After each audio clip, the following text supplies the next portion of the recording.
Whatever wax you choose, whether it be beeswax or paraffin wax, just make sure it doesn't come from Brazil.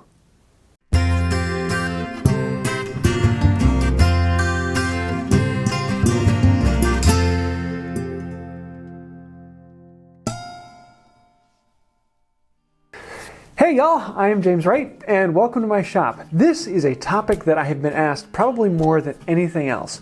A while ago I did a video on boiled linseed oil and paste wax. It is my preferred finish for most of my hand tools and a lot of the small things I make in the shop. And that video is my best all-time producing video a while ago, so most of you have probably seen it. Now in that video I'm talking about paste wax that I generally like to use. And I was finishing up a can of Minwax paste wax at the time, and it's a good paste wax. It works fairly well, and if you just want to buy something, that is a fantastic one to buy. But I wanted to make something that was a little bit more natural and a little bit more nice to use. So that's where I came up with these. Now I didn't come up with this. This is an old recipe. And there are hundreds of recipes on how to make paste wax and what you should put in them and what you should use for different types. But my basic paste wax, this is the one that I use for most everything. It's food safe, it's simple, it's made out of linseed oil or flaxseed oil, the same thing, and beeswax, which I've got from a local beekeeper. So this is a very simple, easy to make process, and it's food safe, so you can put it on cutting boards and it tastes okay. So let me show you how I make paste wax. So I start out in the kitchen at the oven, and I don't have a double boiler. One of these days I should probably pick one up for doing glues and other things like that. But I just use a pot of boiling water, and then I put another pot to float in that pot of water. For my mixtures, this first one is my medium mixture.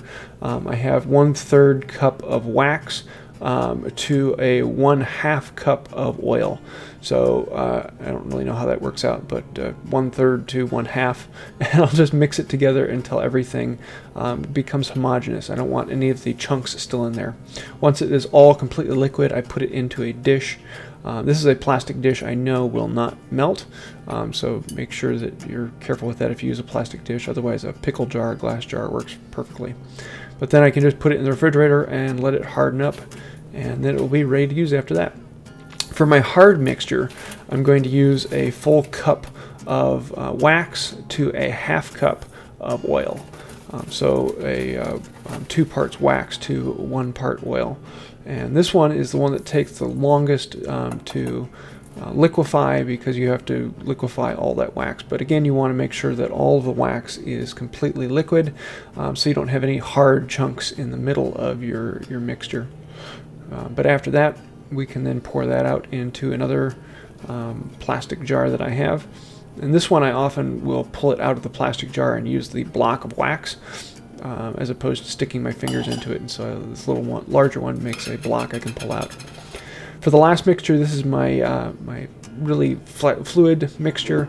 I'm going to put in 1 cup of oil to 1/3 cup of wax. So only 1/3 cup of wax to a full cup of oil.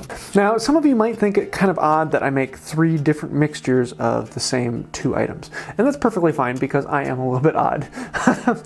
But you'll find some other people that do some really weird things. You can get all sorts of different oils you put in there. You can put, tongue oils and even some varnishes in them. And you can have different types of wax, and you can make a myriad of different designs and types and different smells and different feels and textures, and you find something that works perfectly for you. For me, I absolutely love this, and one of the reasons why I make 3 different ones, I have different uses for them.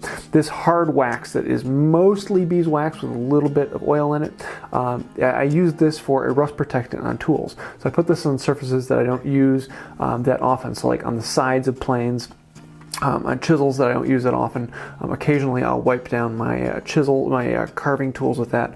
This is just a really good, it goes on a little easier than straight beeswax, but it's not quite as easily rubbed off as an oil. So I like a harder wax. The medium one I use for some of my more durable finishes. So the grips on planes, this is what I use. It just feels a little bit better. It fills some of the pores, and it's a little bit stiffer wax, and it gives you a little bit more of a matte finish. And then my soft wax. So this is mostly oil with a little bit of wax. This is the one I stick a rag into it and I can wipe it out on things, or if I want to apply it with a steel wool. This is the one that basically replaces the Minwax or Johnson's wax. So this is what I put as a finish on a lot of my hand tools that aren't going to be in regular contact with my hand. And I really like this one. It's probably the one I use the most for what goes on after BLO. So I hope you like this. It was kind of a fun one for me. I want to encourage you to experiment, try different oils, try different waxes, try mixtures. It really doesn't take that much time, and you can actually make up a fairly small sample and play with it and see what you like and what you don't like, because everyone's a little bit different. So find something you like, and maybe you'll find something that I like too. So feel free to share any recipes you have with me. I hope you liked this video. If you did, please hit like and go ahead and hit that subscribe button. Also, I want to say an incredible thank you to the patrons on Patreon. You guys are honestly the reason why this channel is still happening today. If you'd like to find out more about that, you can do so right over here. And until next time, have a wonderful day.